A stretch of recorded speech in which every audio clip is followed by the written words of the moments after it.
வாசம் பண்ணும்படியாய் ஒரு தேவகுமாரன், அவருக்கு இம்மானுவேல் என்று பெயரிடுவாயாக, ஏனெனில் அவர், அந்த வசனத்தை வாசிங்க, மத்தேயு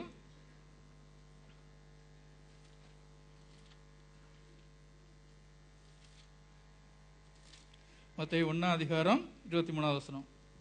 அவன், இதோ ஒரு கன்னிகை கர்ப்பவதியாகி ஒரு குமாரனை பெறுவாள், அவருக்கு இம்மானுவேல் என்று பெயரிடுவார்கள் என்று சொன்னான். இம்மானுவேல் என்பதற்கு தேவன் நம்மோடு இருக்கிறார் என்று அர்த்தமா? பாருங்க, அந்த நம்மளை விசாரிக்கிறதுக்கே ஆள் இல்லாத உலகத்துல தேவன் நம்மோடு வாழும்படியாய், நம்மளை விசாரிக்கும்படியாக தான் பூமியிலே கடந்து வந்திருக்காங்க. அதனாலதான் பாருங்க என்ன செய்தாங்க, அந்த தேவதூதர்கள் பாடுகிறார்கள். அங்க பழைய ஏற்பாட்டிலையும் அந்த சாங் ஆஃப் சால்வேஷன் என்னது, நாங்கள் எங்களுடைய பலத்தினால் வெற்றி கொள்ளவில்லை, மோசேயும் மிரியாமும் எல்லாரும் சேர்ந்து என்ன பாடுகிறார்கள், தேவநாமத்தை மகிமைப்படுத்துகிறது போல புதிய ஏற்பாட்டிலையும் தேவர்கள் என்ன சொல்கிறார்கள், the champion of the salvation song is Jesus Christ. எங்களுடைய பலத்தினால் நாங்கள் வெற்றி கொள்ள முடியாது, எங்களை வெற்றி சிறக்க பண்ணும்படியாய் ஒரு தேவகுமாரன் பிறந்திருக்கிறார் என்று தேவனை மகிமைப்படுத்தி பாடுகிறார்கள். முதல்ல நான் சொன்னேன், the context of the song is wilderness. ரெண்டாவது, the champion of the song யாரு, ஜீசஸ் கிரைஸ்ட். மூணாவது காரியம், the chorister of the song, யாரெல்லாம் அந்த பாட்டை பாடினாங்க.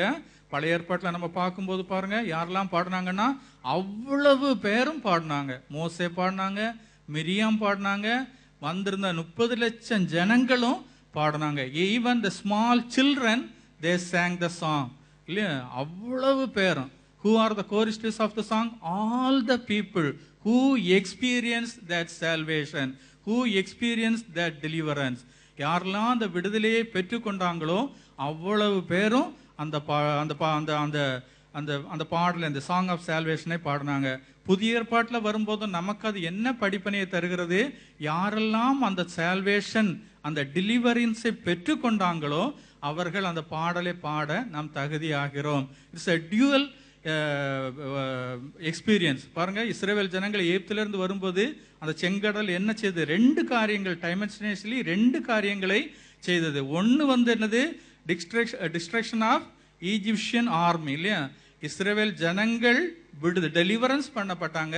ஆனால் அட் த சேம் டைம் இஸ்ரவேல் ஜனங்கள், அந்த எகிப்திய ஜனங்கள் அழிக்கப்பட்டாங்க. அதே மாதிரி தான் புதிய ஏற்பாட்டில் வரக்கூடிய இந்த பாடலை பாடும்போது, இந்த சாங் ஆஃப் சால்வேஷன்ல 2 ஆசீர்வாதம் என்னது. ஒன்று என்னது, தேவகுமாரன், 1 யோவான் 3:8 சொல்லுகிறது, பிசாசின் கிரியைகளை அழிக்கும்படிக்கே தேவகுமாரன் வெளிப்பட்டார், இல்லையா? ஒரு பக்கத்தில் பிசாசின் கிரியைகளை அழிக்கும்படியாக தேவகுமாரன் வெளிப்பட்டார். 2வது காரியம், அவர் இயேசு என்று பெயரிடுவாயாக, ஏனெனில் அவர் தமது ஜனங்களின் பாவங்களை நீக்கி அவர்களை ரட்சிப்பாய். கர்த்தருடைய பிள்ளைகளை ரட்சிப்பது ஒரு பக்கம், நேர அடுத்த பக்கம் என்னது, பிசாசின் கிரியைகளை அழிக்கும்படியாக. அதே போலதான் பாருங்க, அங்க என்ன இருந்தது, 2 காரியம். ஒன்னு, the destruction of Egyptian army, the second time the deliverance of Israel people, இல்லையா? 2 காரியம். அதே மாதிரி தான் இந்த காரியத்திலும், புதிய ஏற்பாட்டின் காரியத்திலும், அந்த சாங் ஆஃப் சால்வேஷன்ல 2 காரியங்கள் நடக்குது. அப்ப யாரெல்லாம் அந்த பாடலை பாடுறதுக்கு தகுதியாக இருக்கிறாங்க, whoever experience that deliverance. யாரெல்லாம் அந்த பாடலை பாடணும்னா, நம்ம அந்த எக்ஸ்பீரியன்ஸ் நமக்குள்ள இருந்தாதான் அந்த பாடல் எங்க இருந்து வரும், நம்ம உள்ளத்தின் ஆழத்திலிருந்து கடந்து வரும். இல்லாத பட்சத்தில் அந்த பாட்டு எங்க இருந்தா வரும், நம்ம வாயிலிருந்து மாத்திரம்தான் அந்த பாடல் வரும். whoever experience that deliverance, they could sing from their heart, இல்லையா? 3 காரியங்கள் இந்த நாளில் பார்த்தோம். அந்த தேவதூதர்கள் பாடுற அந்த புதிய காரியம், இந்த கான்டெக்ஸ்டை பார்க்கும்போது இட் வாஸ் வில்டர்னஸ். அங்கேயும் வில்டர்னஸாக இருந்தது, ஆனால் இங்கேயும் வில்டர்னஸ்ன்னு சொல்லும்போது அங்கே என்னெல்லாம் இருக்கும், அங்கே டெத் இருக்கும், அங்கே டார்க்னஸ் இருக்கும், அங்கே டெவில் இருக்கும். புதிய ஏற்பாட்டில் வரும்போது அந்த 3 காரியங்களுக்கு பதிலாக தேவன் என்னெல்லாம் தருகிறார், he gives light தருகிறார், he gives life தருகிறார், he gives love. இல்லை, நம்மளை நேசிக்கும்படியான ஒரு ஆண்டவர், நம்மோடு ஜீவிக்கும்படியான ஒரு ஆண்டவர் நமக்காக பிறந்திருக்கிறார் என்று அறிவித்தது தான் புதிய ஏற்பாட்டில் சாங் ஆஃப் சால்வேஷன். 2வது ஒரு காரியத்தை பார்த்தோம், the champion of the song. அங்க சாம்பியன் யாரை பார்க்கிறார்கள், கர்த்தரே தேவன், கர்த்தரே எங்களை விடுதலை பண்ணினார். நாங்கள் இவ்வளவு பெரிய ஜனமா இருப்பதனால எங்களுக்கு விடுதலை கிடைத்தது என்று அவர்கள் சொல்லவில்லை, தேவனே எங்களை விடுதலை பண்ணினார் என்று மகிழ்ச்சியோடு அவர்கள் பாடுகிறார்கள். அதே மாதிரி புதிய ஏற்பாட்டில் வரும்போது எதைத்தான் சொல்றாங்க, நமக்காக ஒரு இரட்சகர் பிறந்திருக்கிறார். நமது பாவங்களிலிருந்து நம்மளை விடுதலை பண்ணும்படியான ஒரு பாலகன் பிறந்திருக்கிறார். அவர் யூதருக்கு ராஜாவாக, எனக்கு ராஜாவாக பிறந்திருக்கிறார் என்று சொல்லி பாடுகிறார்கள். மூன்றாவது ஒரு காரியத்தை பார்த்தோம். Who are the choristers of the song? யாரெல்லாம் அந்த பாட்டை பாடினாங்க? whoever experienced that deliverance, யாரெல்லாம் அந்த டெலிவரன்ஸை ஃபீல் பண்ணாங்களோ அவங்க மகிழ்ச்சியோட பாடினாங்க. யாரெல்லாம் டெலிவரன்ஸை எக்ஸ்பீரியன்ஸ் பண்ணாங்க? 30 லட்சம் ஜனங்களும் எக்ஸ்பீரியன்ஸ் பண்ணாங்க. மிரியாம் அந்த இதை அனுபவித்தாள், மோசே அனுபவித்தான். அதே மாதிரி இல்லை, எல்லா அப்பா அம்மா பிள்ளைகள், even the small children they good சே, இல்லையா, அவங்க சொல்ல முடியும். யாரோ சொல்லல, தேவன் மகிமையான தேவன் உங்களை செங்கடல் வழியாக கடத்தி செல்வார் என்று சொன்ன காதில் கேட்ட செய்தி அல்ல. they felt, they experienced that deliverance in their life. அதனால தான் அவங்க மகிழ்ச்சியோடய பாடினாங்க. அப்போ புதிய ஏற்பாட்டில் வரும்போதும் நம்ம அந்த எக்ஸ்பீரியன்ஸுக்குள்ளே கடந்து வரணும். தேவன் நம்ம எதுக்காக பிறந்தரா? 2 காரியங்களுக்காக, இல்லையா? It is a simultaneous experience. ஒன்று நமக்கு ஒரு விடுதலை, இன்னொன்று பிசாசின் கிரிகளை அழிக்கும்படியாய். அந்த யாரெல்லாம் அந்த எக்ஸ்பீரியன்ஸுக்குள்ளே கடந்து வருகிறாங்களோ they only could sing their song from their heart, இல்லையா? ரீசெண்டாக 2 நாளைக்கு முன்னால் எங்கள் ஆஃபீஸில் ஒரு 6 மாதத்துக்கு முன்னால் தந்த ஒரு பிடிசி செக் நான் எங்கேயோ எப்படியோ மிஸ்பிளேஸாக வச்சுட்டேன். எல்லா பிடிசி செக்கையும் நான் அழகாக அந்த டேட் பிரகாரம் வச்சுருப்பேன். இந்த ஒரு செக்கும் எப்படியோ என்னுடைய எப்படியோ மிஸ் ஆயிடுச்சு.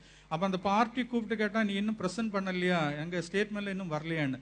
அதுக்கப்புறம் தான் தேடி பார்க்க, கிட்டத்தட்ட 4 மணிக்கூர் தேடி பார்க்கேன். ஒவ்வொரு பழைய புக்கு எங்கெல்லாம் வைப்பனும் எல்லாம் எடுத்து பார்க்க, எனக்கு அந்த செக்கை கண்டுபிடிக்கவே முடியல. எனக்கு என்ன செய்யறதுன்னே தெரியல. எப்படியாவது அது அந்த ஆஃபீஸில் நியூஸ் போயிடுச்சுன்னா அது ஒரு கெட்ட பேர். என்னடா செய்யறதுன்னு சொல்லும்போது கிட்டத்தட்ட 4 மணிக்கூர் தேடி ஒன்றும் கிடைக்கல. அதுக்கப்புறம் என்ன செய்த, ஆண்டவரே எப்படியாவது எனக்கு உதவி செய்யுங்கன்னு சொல்லிட்டு ஒரு ஜோம் பண்ணிட்டு மீண்டுமாய் என்ன செய்தேன், என்னெல்லாம் கிழிச்சு போட்டிருக்கணும் பேப்பரை அதெல்லாம் திருப்பி எடுத்து பார்த்தா அதில் ஒரு கவர் மட்டும் கிழிக்காமல் கிடந்து இந்த செக் அதுக்குள்ளே இருந்தது. எல்லா பேப்பரும் கிழிச்சு போடும்போது இதையும் கிழிச்சு போட்டிருந்தா போயிருக்கும். உடனே அந்த இடத்துல நீல் டவுன் பண்ணி, ஆண்டவரே உமக்கு நன்றி என்று சொல்லி என் உள்ளத்தின் ஆழத்திலிருந்து ஆண்டவருக்கு நன்றி செலுத்தினேன். உடனே ஒரு இமீடியட்டாக அந்த ஃப்ராக்ஷன் ஆஃப் செகண்ட்ஸ் தேவ பிரசன்னத்தை எனக்கு அந்த ஆஃபீஸில் முழுமையாக உணர முடிந்தது. I could feel God's presence, அதை உணர முடிந்தது. அப்புறம் அந்த டெலிவரன்ஸை நான் எக்ஸ்பீரியன்ஸ் பண்ணனால என் உள்ள அந்த 4 மணிக்கூர் இல்லாத ஒரு தேவ பிரசனை என் உள்ளத்திலிருந்து பொங்கி வருவதற்கு ஆண்டவர் அந்த கருவியை தந்தார். பாருங்க, அந்த டெலிவரன்ஸை யாரெல்லாம் எக்ஸ்பீரியன்ஸ் பண்ணும்போது தான் என்ன செய்யும், அந்த உள்ளத்திலிருந்து அந்த பாடல் நமக்கு வரும். அதே மாதிரி கொஞ்ச நாளைக்கு முன்னால் நான் இதே மாதிரி ஒரு நாள் சேலரிக்காக என் கம்பெனியில் சேலரி கொடுக்கறதுக்கு வேண்டி அந்த பெரிய ஒரு பண்டல் பணத்தை எடுத்து பேர்ஸ் பாக்கெட்டில் வச்சுட்டு போயிட்டேன். நேராக போய் காரில் போயிட்டு திறக்கும்போது திடீர்னு கீ மொபைல் எல்லாம் வச்சுட்டு பைசாவை பார்க்குறேன், பைசா இல்லை. பெரிய பண்டல் பணம், எல்லாருக்கும் கொடுக்க வேண்டிய சேலரி. எனக்கு ஒரு நிமிஷம் டப்புன்னு என்ன செய்யறதுன்னு தெரியல.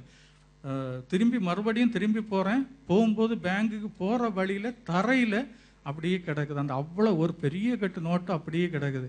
எத்தனாயிரம் ஜனங்கள் குறுக்கையும் மறுக்கையும் நடந்து போயிருப்பாங்க. ஆனால் ஒருத்தருடைய கண்கள்லையும் படாதபடி தேவன் கிருபையா என்னுடைய ஒரு ஃபீல்ஸு கூட நஷ்டப்படாதபடி, ஒருவேளை அது போயிருந்தா எத்தனை வருஷ சம்பளத்தை கொடுத்தாலும் கொடுக்க முடியாது, அவ்வளோ பெரிய தொகை. ஆனால் அப்படியே கிடந்தது. நான் உடனே என்ன செய்தேன், ஆண்டவரே அந்த இடத்துல ரோட்டில் முட்டங்கால் போட்டு, ஆண்டவரே என்னை கிருபையாய் நான் வெட்கப்பட்டு போகாதபடி என்னை காத்து கொண்டீங்களேன்னு சொல்லிட்டு நான் யாரையும் கவனிக்கல. அதே இடத்துல முட்டங்கால் போட்டு ஆண்டவருக்கு நன்றி செலுத்தினேன்.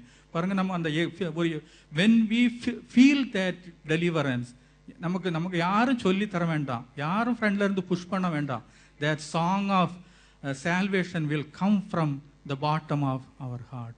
அதே மாதிரி தான் அன்னைக்கு பழைய ஏற்பாட்டிலும் அவர்களுக்கு அந்த பாடல் வந்தது, புதிய ஏற்பாட்டிலும் அந்த பாருங்க இந்த தேவதூதர்கள் எல்லாரும் சேர்ந்து எதைத்தான் மகிமைப்படுத்துறாங்க. there is a champion, there is a hero, he is the king of Jews, இல்லையா? இஸ்ரவேலுக்கு ராஜாவாக பிறந்திருக்கிறார். அந்த மகிழ்ச்சியோடையே அவர்கள் பாடுகிறார்கள்.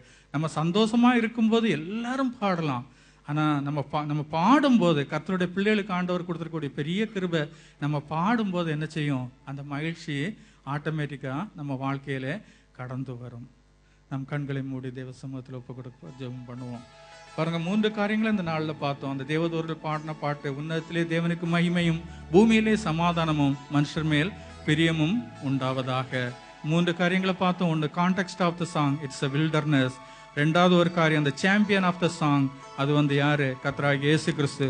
மூன்றாவது choristers of the song, whoever felt that deliverance in our heart, we are the right person to sing that song. ஒரு நிமிடம் கண்களை